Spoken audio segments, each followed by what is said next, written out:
നിങ്ങൾ എപ്പോഴെങ്കിലും ഒന്ന് ചിന്തിച്ചതാ, ഞാൻ ഖുറാൻ വായിക്കുമ്പോൾ തന്നെ മൈൻഡിൽ ഇങ്ങനെ ട്രാൻസ്ലേഷൻ വരുന്നുണ്ടെങ്കിൽ എത്ര നല്ലതാണെന്ന്.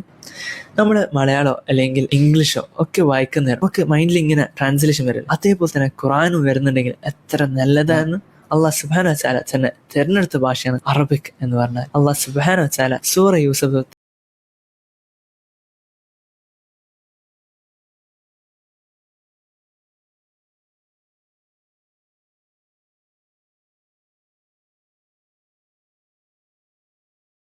പഠിച്ചാലുള്ള ഗുണങ്ങൾ എന്താണെന്നറിയാം. നമുക്ക് ഹദീസ് മനസ്സിലാവും, ഖുറാൻ മനസ്സിലാവും, സ്കോളർലി ഭാഷകളൊക്കെ മനസ്സിലാവും. അപ്പം ഇതിനേക്കാൾ കൂടുതൽ എന്താ വേണ്ട അല്ലെ? അതുപോലെ ഇതൊക്കെ പഠിക്കുമ്പോൾ നമ്മുടെ നബി സല്ലല്ലാഹു അലൈഹി വസല്ലം തന്നെ എന്താ പറഞ്ഞ, മൻ സലക തരീഖൻ യൽതമിസു ഫീഹി ഇൽമൻ സഹലല്ലാഹു ലഹു ബിഹി ഇലൽ ജന്ന. ആരാണോ നോളജിന്റെ പാതയിലൂടെയുള്ള ഓളുടെ എല്ലാം സ്വർഗത്തിലുള്ള പാത എളുപ്പാക്കി കൊടുക്കുമെന്നാണ്. സുബ്ഹാനല്ലാഹ്. അപ്പോൾ നമ്മൾ എന്തിനാ നമ്മൾ അറബി പഠിക്കാൻ മടിക്കുന്നത്? നഹ്വുൽ അറബി പ്രോക്കോസ് എന്ന് പറയുന്ന 2 വർഷത്തെ പ്രോഗ്രാമിൽ തന്നെ ഉൾപ്പെടുന്ന കുറെ കാര്യങ്ങൾ എന്തെല്ലാം എന്ന് പറഞ്ഞാൽ മദീന ബുക്ക്, സർഫ്, നഹ്വു, പിന്നെ അതിന്റെ കൂടെ തന്നെ വായിക്കാൻ ഖസസുൻ നബി എന്ന് പറഞ്ഞിട്ടുള്ള ബുക്കൊക്കെ നമ്മൾ ഉൾപ്പെടുത്തുന്നുണ്ട്.